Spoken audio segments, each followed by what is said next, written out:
Senator Thune.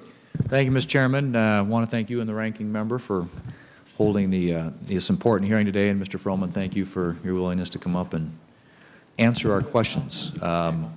We all know trade is an incredibly important part of our economy and extremely critical when it comes to improving America's competitive position in the world and maintaining a high standard of living. And I know you, I think, have talked about this already.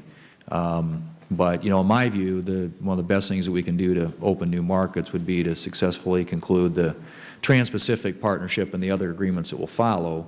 But in order to do that, we need to enact updated TPA, Trade Promotion Authority. And I'm heartened by your testimony that this is something you intend to engage with the committee, and that if confirmed, to renew TPA. And I understand that the chairman got a formal request, was that right, today, for that?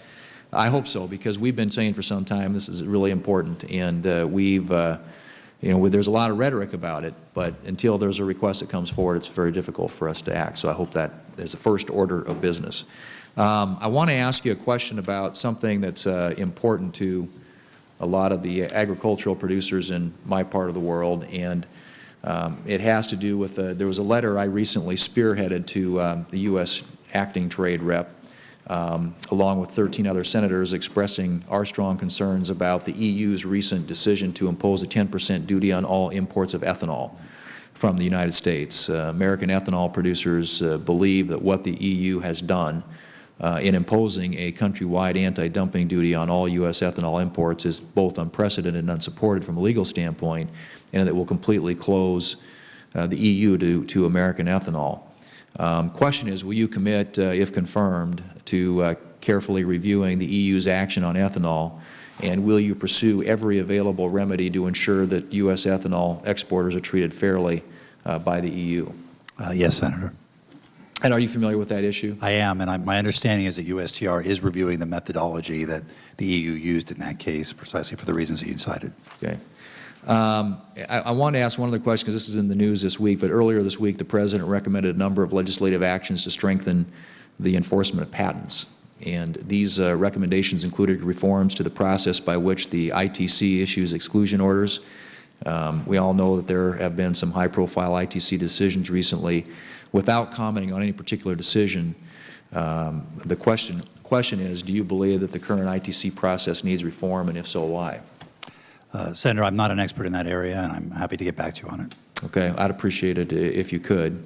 And any comments on the EU-U.S. trade agreement, or TPP?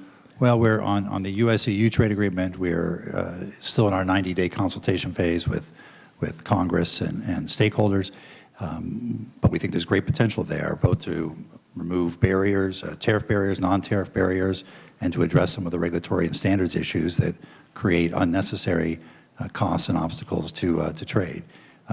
We spent the last year and a half working with the EU to identify what the key outstanding issues are, and we think there's a lot of momentum over there, a lot of political will to address those outstanding issues. So once we finish the 90 days and they finish their mandate process, if successful, we look forward to launching those negotiations. I'd like to just address one other issue, if I could, and that's the importance of protecting trade secrets in trade agreements, particularly as we look to the EU negotiations. As you know, trade secrets, which are generally include any confidential business information such as a manufacturing process, are extremely valuable asset to American companies. Unfortunately, theft of trade secrets, especially by or for foreign entities, has dramatically increased due to greater global competitiveness and increased access to information through the digital infrastructure that drives our information economy. So I'm wondering if you could comment on that, and what might be additional steps might be able to be taken to protect American.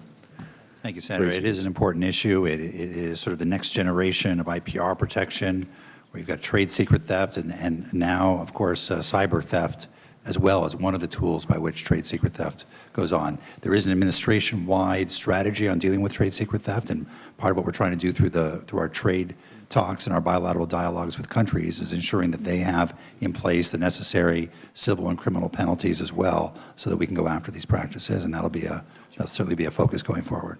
Okay. All right. Appreciate that. Thank you, Mr.